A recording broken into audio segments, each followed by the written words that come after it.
পার্থক্য কোন জায়গায়, ওইটা আগে বাইর করেন, তাইলে বুঝা সহজ হবে। এই জমানার পোলাপাইন খেলাধুলা করে, লেখাপড়াও করে। আমরা কি খেলাধুলা করি নাই?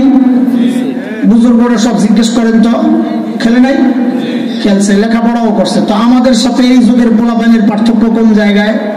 পার্থক্য হচ্ছে আমরা লেখাপড়ার ফাঁকে ফাঁকে খেলাধুলা করতাম, আর এখনকার বাচ্চারা খেলাধুলার ফাঁকে ফাঁকে লেখাপড়া করে। ঠিক আছে না কথা? ঠিক সাহাবীদের সাথেও আমাদের পার্থক্যটা এমনই। আমরাও দুনিয়ার কাজ করি, যারা দিনদার আখিরাতের কাজও করি। হযরতে সাহাবায়ে কেরাম দুনিয়ার কাজও করছেন, আখিরাতের কাজও করছেন। পার্থক্য কোন জায়গায়? সাহাবীরা আখিরাতের কাজের ফাঁকে ফাঁকে দুনিয়ার কাজ করেছেন, আর আমরা দুনিয়ার কাজের ফাঁকে ফাঁকে আখিরাতের কাজ করি। বুঝে আসতেছে কথা? এই পার্থক্যটাকে যত কমানো যাবে, হাসরে সাহাবীদের তত কাছাকাছি থাকতে পারবে। যত দূরত্ব দুনিয়ায় তৈরি হবে, হাসরে তত দূরে আমাদের অবস্থান হবে। এই জন্য দোস্ত আল্লাহ তাআলা আমাকে আপনাকে বলেন যে তুমি তোমার আমলকে সাহাবীদের সাথে মিলায়া মিলায়া করো, ঈমানকে মিলায়া মিলায়া করো, কারণ তারা জান্নাতি বান্দা। তোমার আমলও যদি মিলে যায় তো তুমিও জান্নাতি বান্দা। চলে সাহাবীদের আমলের কিছু নমুনা দেখি। তারা আখিরাতের জন্য কেমন প্রস্তুতি নিছেন, আমি আপনি কেমন নিচ্ছি বলেই তো আসছি, কিন্তু এই আশাই কি যথেষ্ট? সাহাবায়ে কেরাম আখিরাতের প্রস্তুতি কিভাবে নিছেন? ছোট্ট একটা ঘটনা দিয়ে শুরু করি। সাইয়েদনা আবু বকর সিদ্দিক রাদিয়াল্লাহু তাআলা আনহু যখন খলিফা, তো ওনার রাষ্ট্র পরিচালনার একটা সিস্টেম ছিল। ওনার দরবারে বিধবা অসহায় নারীদের লিস্ট থাকতো। কেন? স্বেচ্ছায় যদি কেউ খিদমত করতে চায় তো নিজের নাম বসায় দিয়া চলে যেত, কারণ এটা অনেক সওয়াবের কাজ। নবী আলাইহিস সালাম বলেছেন, যারা ইয়েতিম আর বিধবার দায়িত্ব নিবে, ওই ব্যক্তি আর আমি জান্নাতে পাশাপাশি থাকবো। কিন্তু বড় আফসোসের কথা, এই সমাজের মানুষ অন্য বুড়ি বিধবার দায়িত্ব নিবে থাক দূরের কথা, পোড়া কপাল তো নিজের বিধবা মায়েরই খবর হয় না। একদিন হযরত ওমর ফারুক রাদিয়াল্লাহু তাআলা আনহু আসছেন। ওমর কত বড় মানুষ, আসছেন কোন বিধবার খেদমত করবেন এই নিয়তে। বুঝেন আখিরাতের ফিকির কেমনে ঢুকছে মাথায়। নাম তালাশ করতে করতে পায় না, একটা নাম পাইছে। তো ওই নাম ধরে ঠিকানা ধরে চলে গেছেন হযরত ওমর পরদিন বুড়ির বাড়িতে ফজরের পর। কখন বলেন? কেন জিজ্ঞেস করতেছি? কারণ নবী আলাইহিস সাহাবায়ে কেরাম দিনের কাজ শুরু করতেন সাহাবায়ে কেরাম ফজরের পর। নবী আলাইহিস সালাম যারা সকালে কাজ শুরু করেন তাদের জন্য বরকতের দোয়া করেছেন। শেখ ইবনুল কাইয়িম রাহমাতুল্লাহ আলাইহি জাদুল মাআদের মধ্যে আসছে, হযরত লেখেন কেউ যদি সকালে ঘুমায় তো তার ঘর থেকে কোনদিন অভাব দূর হয় না। এজন্য সকালে ঘুমাবো না, আমল করবো, একটু হাঁটাহাঁটি করবো, স্বাস্থ্য ভালো থাকবে, ঘরও ভালো থাকবে, রিজিকের ব্যবস্থাও হবে, নবীর সুন্নত আদায় হবে ইনশাআল্লাহ। পরদিন সকাল ফজরের পর সাইয়েদনা ওমর ইবনুল খাত্তাব বুড়ির বাড়ির দরজা নক করে বলে, মারে আপনার ঘরের কাজগুলো করার জন্য আমি ওমর ইবনুল খাত্তাব হাজির। বুড়ি ভেতর থেকে জবাব দেন, বাবারে প্রতিদিন যে আল্লাহর বান্দা আমার ঘরের কাজগুলো করেন তিনি ইতিমধ্যেই কাজ করে চলে গেছেন। কখন? কাজ তো করছে ফজরের আগে। হযরত ওমর চিন্তা করলেন তাইলে আমাকে আরো আগে আসা লাগবে। ওই চিন্তায় সাইয়েদনা ওমর পরদিন ফজরের আযানের ওয়াক্তে বুড়ির দরজা নক করে বলে, মারে আমি ওমর ইবনুল খাত্তাব আপনার ঘরের কাজগুলো করতে আসছি। আজকেও বুড়ি জবাব দিচ্ছেন, বাবারে প্রতিদিন যে আল্লাহর বান্দা আমার ঘরের কাজগুলো করেন তিনি ইতিমধ্যেই কাজ করে চলে গেছেন। এইবার হযরত ওমর চিন্তা করলেন আমাকে আরো আগে আসা লাগবে। ওই চিন্তায় হযরত ওমর পরদিন তাহাজ্জুদের ওয়াক্তে বুড়ির বাড়ির দরজা নক করে বলে, মারে আমি ওমর ইবনুল খাত্তাব আপনার ঘরের কাজগুলো করার জন্য আসছি। হযরত ওমরকে অবাক করে বলি, প্রতি প্রতিদিন যে আল্লাহর বান্দা আমার ঘরের কাজগুলো করেন, তিনি ইতিমধ্যেই কাজ করে চলে গেছেন। কখন কখন? আরে কথা বলেন, কখন? তাহাজ্জুদের ওয়াক্ত চিনেন আপনারা? কখন? 3টা 2টা 4টা, যে যেটা মনে হচ্ছে কইতেছে। আচ্ছা, আমার এটা মাকসাদ না, এটা আলেমরা বলবেন।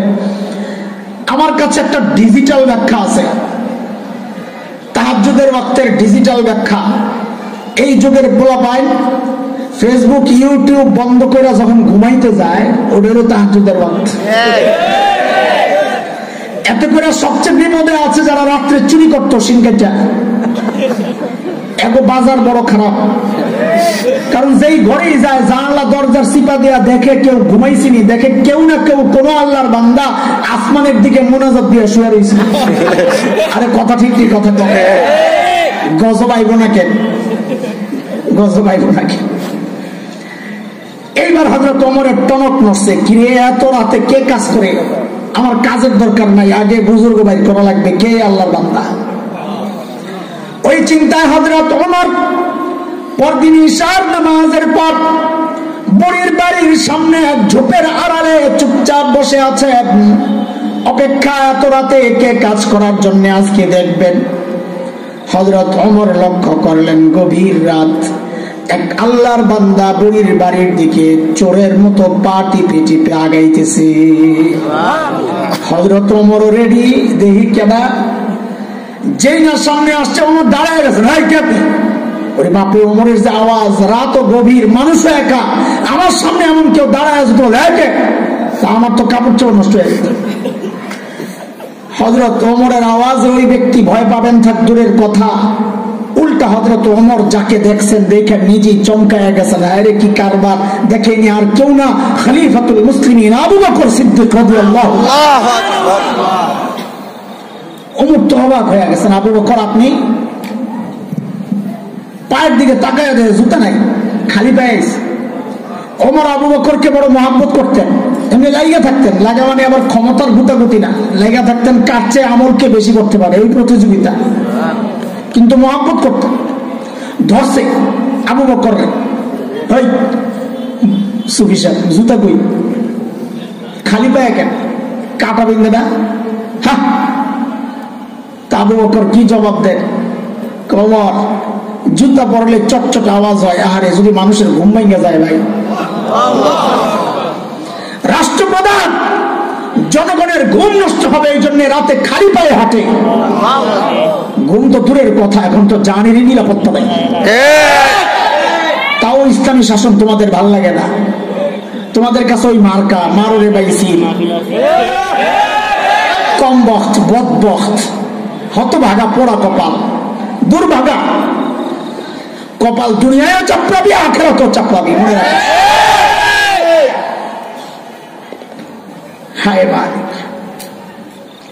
এইবার ধরছেন হযরত ওমর। আপনি আসছেন কেন বলেন? আমরা কি মরে গেছি? সারাদিন প্রশাসনিক কাজে ব্যস্ত থাকেন, এই কাজগুলো আমাদেরকে দিলে হয় না? দোস্ত, হযরত আবু বকর কি জবাব দিলেন, ওই জবাবটাই আমার বয়ান। আমি ছোট্ট করে ধরছিলাম, কিন্তু সামনে দেরি হয়ে গেল, আমি খালি গড়ি দেখি। জবাবটা কি দিলেন আবু বকর, জবাবটাই বয়ান, কিন্তু জবাবটা আমি এখন দেব না। কেন? কারণ জবাবটার ওজনটা কত এটা বুঝতে হলে আগে আবু বকরের ওজন বোঝা লাগবে। আবু বকর কত বড় মানুষ, কারণ ব্যক্তির ওজনের উপর তার কথার ওজন ওঠানামা করে। রাস্তায় এক ভিক্ষুকের সাথে আপনার সাক্ষাৎ, আপনাকে বললো কালকে একটু দেখা করিস তো, তাহলে কি জন্য? তোর খুশি করে দেব। তা আপনি বিদ্রুপের হাসি মারবেন, নিজে ভিক্ষা করে খায়, আবার আমারে বলে খুশি করে। কিন্তু এই একই কথা যদি এলাকার এমপি সাহেব আপনাকে বলেন, এই কালকে একটু দেখা করিস, তোরে খুশি করে দিব, তখন কি আশাবাদী হবেন না উপহাসের হাসি আসবেন? আশাবাদী। কেন? কথা তো একটাই, ওই যে ব্যক্তির ওজন বেড়ে গেছে, তো কথারও ওজন বেড়ে গেছে। আবু বকর কি জবাব দিলেন, আবু বকরের জবাব পরে শুনবো। কেন? যে জবাবটার ওজন কত এটা বুঝতে হলে আগে আবু বকরের মর্যাদা সম্পর্কে আমাদের জানা থাকতে হবে।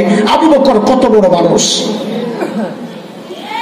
একদিন আম্মা জানা আয়েশা রাদিয়াল্লাহু তাআলা আনহা মদিনার স্বচ্ছ পরিষ্কার আকাশের দিকে তাকিয়ে তাকিয়ে দেখেন লক্ষ লক্ষ নক্ষত্র দেখা যায়।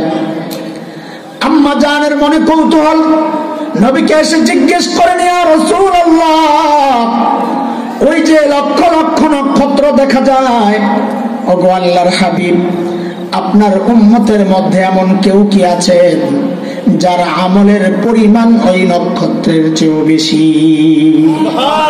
কেউ কি আছেন ইয়া রাসূলুল্লাহ? আল্লাহর হাবিব বলেন, আয়েশা আছে একজন। কয়জন? আম্মা জান তো মনে মনে খুশি, জানি তো একজনকে, আমার আব্বা আবু বকরই তুই, আর কে হইব? বলে জানলে আবার জিজ্ঞেস করছো কেন? ওটা দুনিয়ার সব মেয়েদের স্বভাব, সব মেয়েরাই চায় স্বামীর মুখ দিয়ে একটু বাবার বাড়ির প্রশংসা শুনতে। কথা কয় না? একদিন খালি বদনাম করে দেখো, এক সপ্তাহ তরকারি মজা হয় না।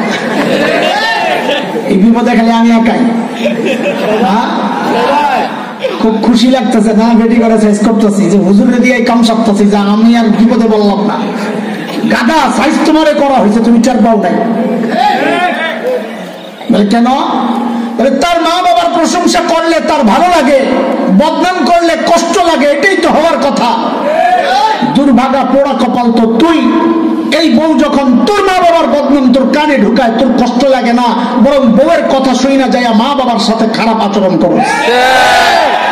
অসভ্য তো তুই বেটা, আবার হাসস, লজ্জা করে না? আল্লাহর হাবিব বলেন, আয়েশা আছে একজন, আমার যে উম্মতের আমল ওই নক্ষত্রের চেয়ে বেশি, সে হচ্ছে উমর ইবনুল খাত্তাব।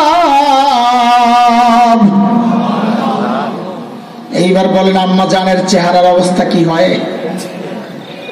একে তো নিজের বাপের নাম বলে নাই, আবার বলছে বলছে কার নাম? সতীনের বাপের নাম। বাপরে বাপ, কার বাপের নাম? হযরত ওমরও তো নবীর শ্বশুর, আবু বকরও শ্বশুর, এটা আরো বেশি কষ্ট। আম্মা জানের চেহারা একদম মলিন হয়ে গেছে। মানুষের চেহারা দেখলে তো বোঝা যায় ভিতরে গন্ডগোল চলতেছে, তাই না? ইংরেজিতে বলে একটা কথা, face is the index of mind. মানুষের ভিতরে কি কাজ করে এটা তার চেহারায় ফুটে ওঠে। আম্মা জানের চেহারা দেখে নবী বুঝছেন আয়েশার ভিতরে গন্ডগোল চলতেছে। তো আল্লাহর হাবিব সান্ত্বনা দিচ্ছেন, আয়েশা কি ব্যাপার? ভেবেছিলে বাবার নাম বলবো না? আরে আয়েশা শোনো শোনো, তোমার বাবা আবু বকরের হিসাবটাই আলাদা। আমার গোটা উম্মতের আমল যদি এক পাল্লায় করা হয়, আর একা তোমার বাবা আবু বকরের আমল যদি আরেক পাল্লায় করা হয়, তো আবু বকরের আমলের পাল্লা ভারী হয়ে যাবে। আবু বকরের মর্যাদা। বাতাস হয়েছে এদিক দিয়া গামতেছি, কিন্তু এই বাতাসে বড় ভয় পাই, কারণ ওই যে পুঁজি তো এটা গেলে সব শেষ। ওই বাতাসটা খুব ক্ষতি করে। একদিন হযরত ওমর রাদিয়াল্লাহু তাআলা আনহু আসছেন আবু বকরের কাছে। আবু বকরের মর্যাদা শোনাইতেছি, খেয়াল করেন। এসে বলে, দোস্ত আপনার সাথে একটা লেনদেন করতে চাই। কে বলছে? ওমর। ওমর ওমর কাকে বলছে? আবু বকর রাদিয়াল্লাহু তাআলা। যে আপনার সাথে একটা লেনদেন করতে চাই আবু বকর। তো আবু বকর বলেন, দোস্ত কি লেনদেন করবেন আপনি? তো ওমর বলেন, দোস্ত আমার সারা জিন্দেগি যত আমল করছি, যত আমল, সব আমল আপনারে দিয়ে দিতে চাই। আবু বকর বলছে চিন্তায়, কিরে ওমর এত ভালো মানুষ, উনি সারা জিন্দেগি আমার সাথে আমল নিয়ে করলো প্রতিযোগিতা, আর এখন বলে সব দিয়ে দিব। এখানে কোনো গোমর আছে? এই কথায় কোনো গাপলা আছে? না, আবু বকর মানুষ সরল সোজা, কিন্তু ব্যাকল তো না। কথা বলে, সরল সোজার ব্যাকল তো এক জিনিস না। হযরত উলামায়ে কেরামের চেহারা দেখলে পাবলিক মনে করে হুজুররা কিচ্ছু বোঝে না।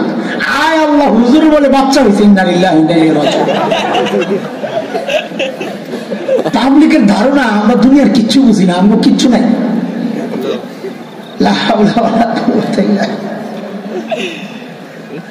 আরে যার সিনায় কোরআনের ইলম বুঝো, যার সিনায় হাদিসের ইলম এত জটিল জটিল মাসআলা, সে ব্যাকল হতে পারে না। বরং তাকে যে ব্যাকল মনে করে সে ডাবল ব্যাকল। একটা গল্প না শোনাইলে তো হয় না তো করে। আমি যখন তুই বলবো মুরব্বীরা বুঝবেন, আমারে কয় নাই, পোলাবেন রে কইছে। খামাকা কষ্ট পাইয়া বুঝাও, খামাকা কষ্ট নিয়ে বইয়া থাকেন না, বদুয়া দিয়েন না। আমাদের আল্লামা মুস্তফা আল হুসাইনি রহমতুল্লাহ আলাইহি মনে আছে না? দেখতে তো মাশাআল্লাহ একেবারে দুনিয়ার কিচ্ছু জানে না। মুফতি দিলওয়ার সাহেব দামাত বারাকাতুহুম আলিয়া হযরত এই গল্প শোনাইছেন, কাজী সনদ একদম মুত্তাসিল।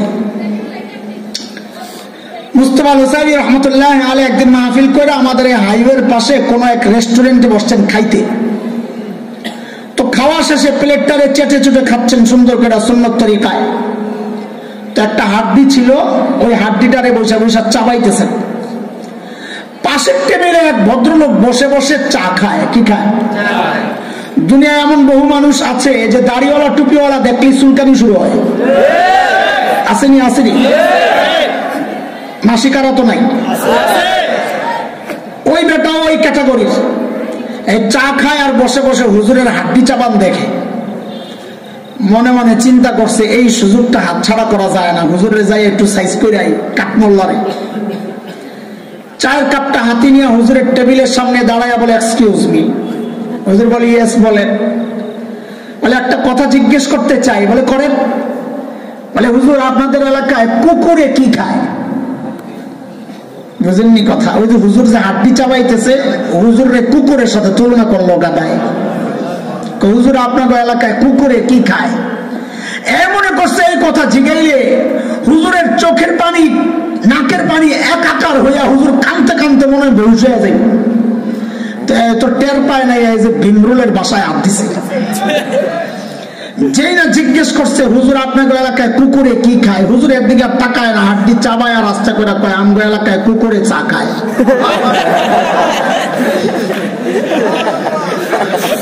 মৌলবী ব্যাকল পাইছো না?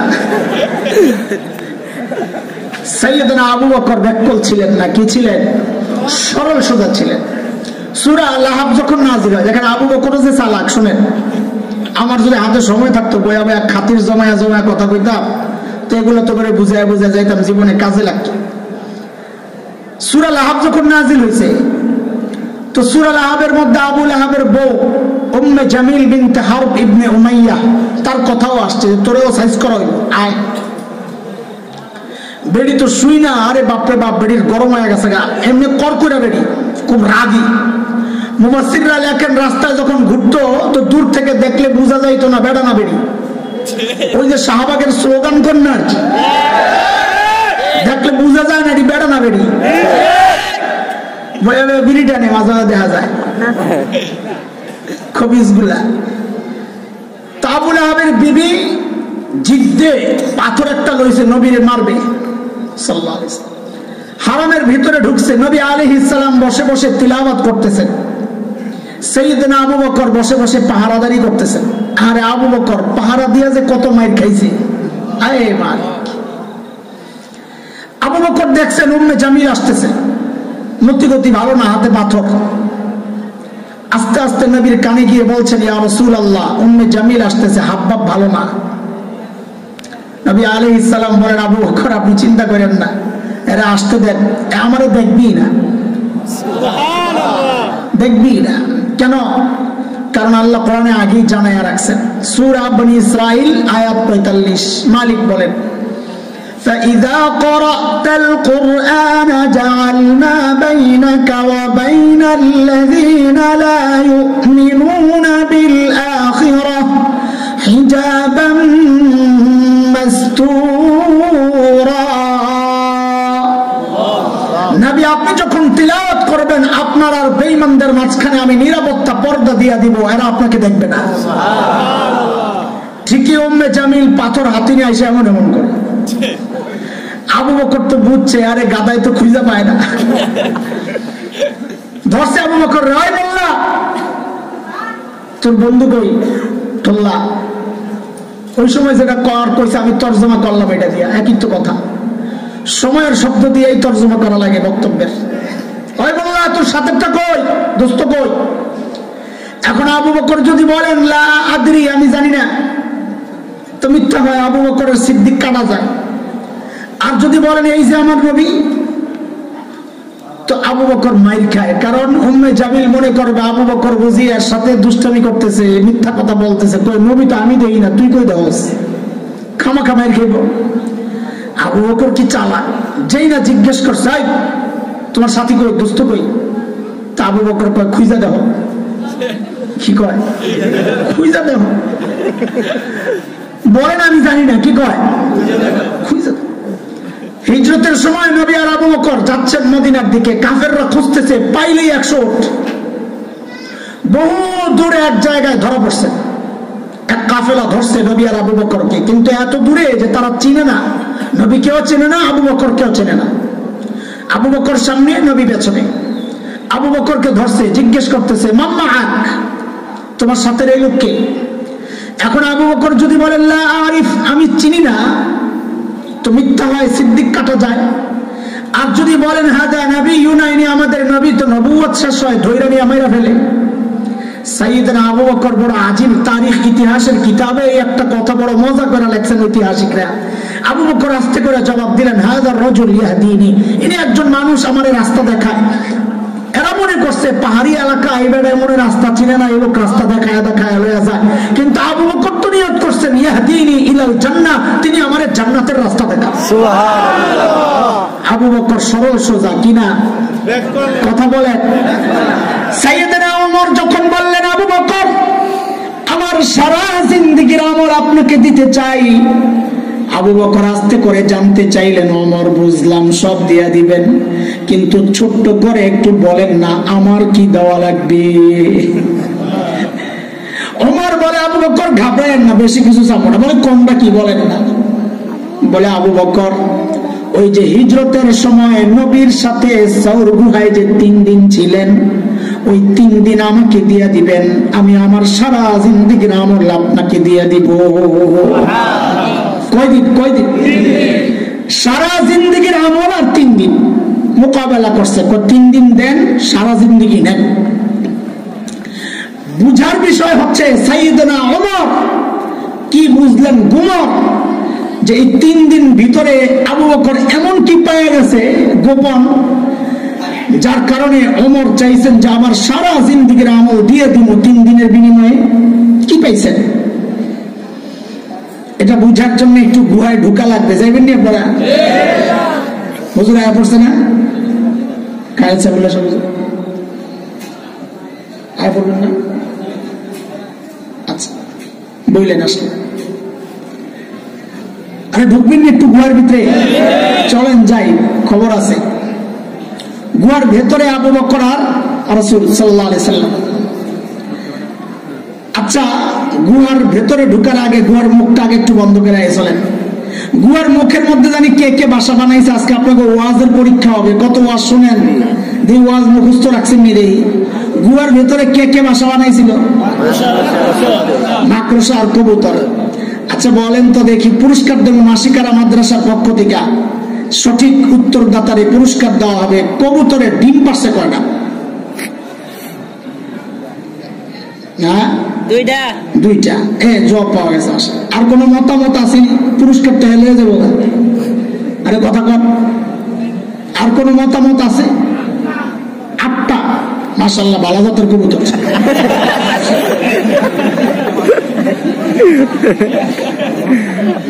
আপনারা অনেকে মনে মনে চিন্তা করতেছেন কিরে ভাই, নবীর সাথে সংশ্লিষ্ট একটা গল্প নিয়ে দেখি মৌলবী তামাশা করতেছে।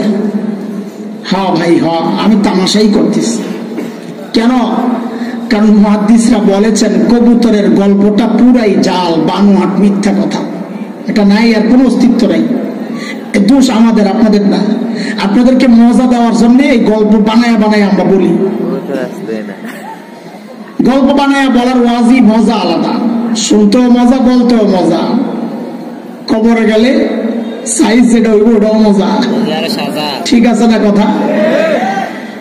হ্যাঁ, মাকড়সার জালের গল্প কোন কোন মুহাদ্দিস বলেছেন এইটাও জাল, তবে অনেকেই বলেছেন জাল না, তবে দুর্বল।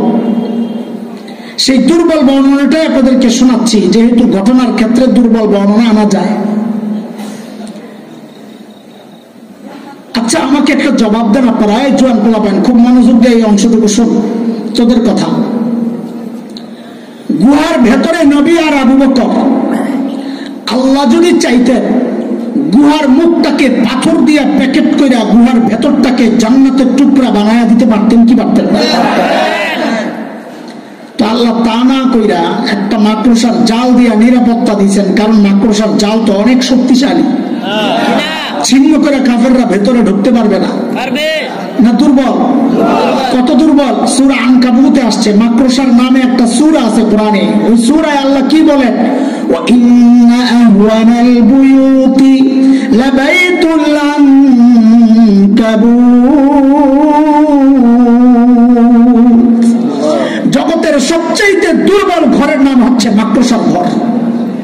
ওই দুর্বল ঘর দিয়ে আল্লাহ তার নবী আর আবু বকরকে নিরাপত্তা দিয়েছেন। কেন? শক্তিশালী ভাবে পারতেন কি পারতেন না? কেন এই দুর্বল ভাবে আল্লাহ নিরাপত্তা দিলেন? আল্লাহ জগৎবাসীকে দেখায়া দিছেন, এই দেখ, আমি যদি আমার দিনকে বাঁচাতে চাই তো আমার পারমাণবিক অস্ত্র লাগে না, যুদ্ধ বিমান লাগে না, ট্যাঙ্ক কামান লাগে না, সাবমেরিন লাগে না, লাখো সৈন্যের দরকার হয় না, কর্মী বাহিনীর দরকার হয় না। আমি আমার দিনকে বাঁচাতে চাইলে মাকড়সার জাল দিয়েই বাঁচাইয়া দিতে পারি।